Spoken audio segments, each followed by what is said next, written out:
Sachez que jusqu'à ce jour-là, c'était effectivement comme ça que les justes authentiques servaient Dieu. Dans ce qu'on appelle une ascension du bas vers le haut. J'ouvre une parenthèse, c'est extraordinaire. Vous savez que les chrétiens nous ont volé toutes nos fêtes.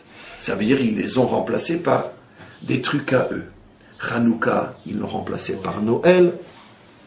Purim par le carnaval. Le Pessah par Pâques, etc. Regardez, Shavuot, ils l'ont remplacé par l'ascension. Chez eux, c'est l'ascension. Chez nous, comment ça s'appelle? Shavuot, Vayered Hachem. Hachem est descendu. Oh, ce que c'était beau. Regardez ce que c'était beau. Prenez-moi une photo, c'est trop beau.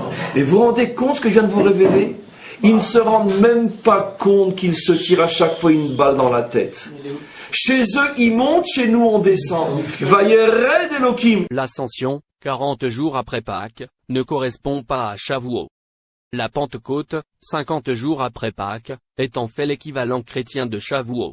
En effet, dans la tradition juive, Shavuot célèbre le don de la Torah au mont Sinaï.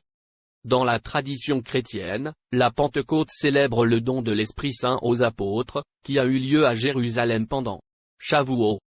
Donc oui, Shavuot correspond à la Pentecôte, pas à l'Ascension. L'Ascension. Date. 40 jours après Pâques. Événement commémoré, Jésus monte au ciel après sa résurrection.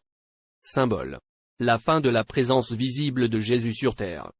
Son retour auprès du Père. Une promesse, je suis avec vous jusqu'à la fin du monde, annonce de l'Esprit Saint qui viendra.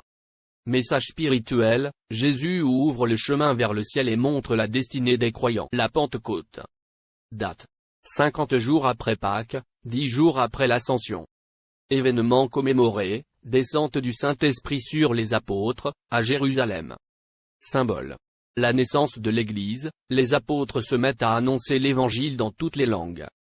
La force intérieure donnée aux croyants pour vivre et transmettre la foi. Le feu et le vent symbolisent la puissance et la liberté de l'esprit. Message spirituel, Dieu ne reste pas lointain, son esprit agit dans le cœur des hommes.